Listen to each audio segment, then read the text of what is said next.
ആണും പെണ്ണും അല്പവസ്ത്രം ധരിച്ച് മ്യൂസിക്കിനൊപ്പം തുള്ളുന്നതാണ് സൂംബ. ഇതിനോട് യോജിക്കാനാവില്ല. വ്യായാമ രീതിയിലും രണ്ട് ജാതിയുണ്ട്. ഇസ്ലാമിനെതിരായ വ്യായാമ രീതി. അത്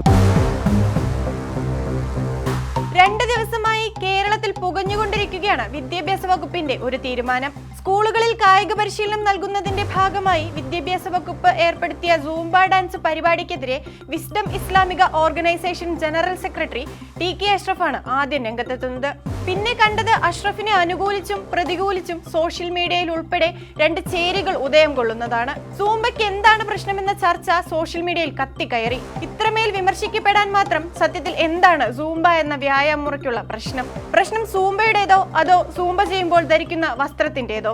സാക്ഷര കേരളം എന്ന വിശേഷണത്തെ ലജ്ജയോടെ നോക്കേണ്ടി വരുന്നത് ഇത്തരത്തിൽ അടിസ്ഥാനമില്ലാത്ത വാദഗതികൾ ഉയർന്നു വരുമ്പോഴാണ്.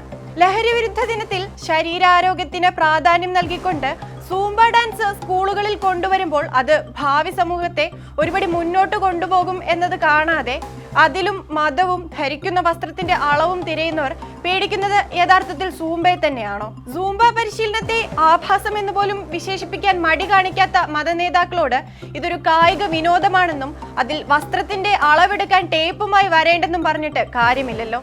ലോകം വളരുകയാണ്. പുതിയ കണ്ടെത്തലുകളും പഠന രീതികളും ലക്ഷ്യങ്ങളുമായി മുന്നോട്ട് കുതിക്കുമ്പോൾ കേരളം പോലെ സാക്ഷരത കൈവരിച്ച സംസ്ഥാനത്ത് കുട്ടികൾ സൂംബ ഡാൻസ് കളിക്കട്ടെ എന്ന തീരുമാനത്തിന് മുകളിൽ വിവാദമുണ്ടാകുന്നത് ഒരു സമൂഹം എന്ന നിലയിൽ നാം എവിടെ എത്തി നിൽക്കുന്നു എന്ന് ആത്മപരിശോധന നടത്തേണ്ടതിന്റെ ആവശ്യകതയിലേക്ക് വിരൽ ചൂണ്ടുകയാണ്. മ്യൂസിക് ഇഷ്ടമില്ലാത്ത മുസ്ലിം വിഭാഗമുണ്ട്, അവരെ സർക്കാർ കേൾക്കണം എന്നായിരുന്നു ഒരു മതനേതാവിന്റെ ന്യായീകരണം. സ്കൂളുകളിൽ പൊതുവിദ്യാഭ്യാസ വകുപ്പ് കൊണ്ടുവരുന്ന നല്ല മാറ്റങ്ങളെ പോസിറ്റീവായി കാണുകയും അംഗീകരിക്കുകയും ചെയ്യുന്നതിലൂടെ കുട്ടികളുടെയും അധ്യാപകരുടെയും നിലവാരം ഉയർത്താൻ കഴിയും. നിലവിൽ കുട്ടികളെ കൂടുതൽ ഉന്മേഷവാന്മാരാക്കുക, ലഹരിയുടെ കൈപ്പിടിയിൽ നിന്ന് മോചിപ്പിക്കുകയും ചെയ്യുക എന്ന നല്ല ഉദ്ദേശത്തോടെ ഏർപ്പെടുത്തിയ പരിപാടിയായിരുന്നു സൂംബ. എന്നാൽ കുട്ടികൾ ലഹരിക്ക് അടിമപ്പെട്ടാലും കുഴപ്പമില്ല, പക്ഷേ ഡാൻസ് കളിക്കരുത് എന്നാണ് ചില മതനേതാക്കളുടെ കാഴ്ചപ്പാട്. ധാർമ്മികതയ്ക്ക് ക്ഷതമേൽക്കും. സൂംബ കളിച്ചാൽ കുട്ടികളിൽ ഉണ്ടാകാവുന്ന വലിയ പ്രശ്നമായി മതനേതാക്കൾ ചൂണ്ടിക്കാണിച്ച പ്രശ്നമാണിത്. സുഹൃത്തുക്കളോ സഹപാഠികളോ ആയ ആൺകുട്ടികൾ അടുത്തു നിൽക്കുന്നതിൽ പ്രശ്നം കാണുന്നതാണ് നിങ്ങൾ പറയുന്ന ധാർമ്മികത എങ്കിൽ അതിനുമേൽ ക്ഷതമേൽക്കുന്നതിലൂടെ കുട്ടികൾക്ക് ലോകത്തെ അല്പം വിശാലമായി കാണാൻ കഴിയുമെന്നേ പറയാനുള്ളൂ. സത്യത്തിൽ സൂംബ വിവാദത്തിന് പിന്നിലെ കാരണം എന്താണ്? പെൺകുട്ടികൾ ഡാൻസ് കളിക്കുന്നതിലുള്ള രോഷം, അതോ ആൺകുട്ടികളുടെ അടുത്ത് നിൽക്കുന്നതോ?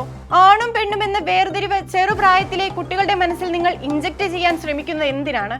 അവർ കുട്ടികളാണ്, ഒന്നിച്ച് പഠിക്കുകയും കളിക്കുകയും വളരുകയും ചെയ്യേണ്ടവർ. സെക്സ് എഡ്യൂക്കേഷൻ പോലും പാപമായി കാണുന്ന സമൂഹത്തോടെ എന്ത് പറയാൻ, ആര് കേൾക്കാൻ? കേരള സമൂഹം ഉയർച്ചയുടെ പാതയിലാണ്. ഈ സമൂഹത്തിന്റെ ഭാഗമായ സ്കൂളുകളിലും അതിന്റെ പ്രതിഫലനം തീർച്ചയായും ഉണ്ടായിരിക്കും.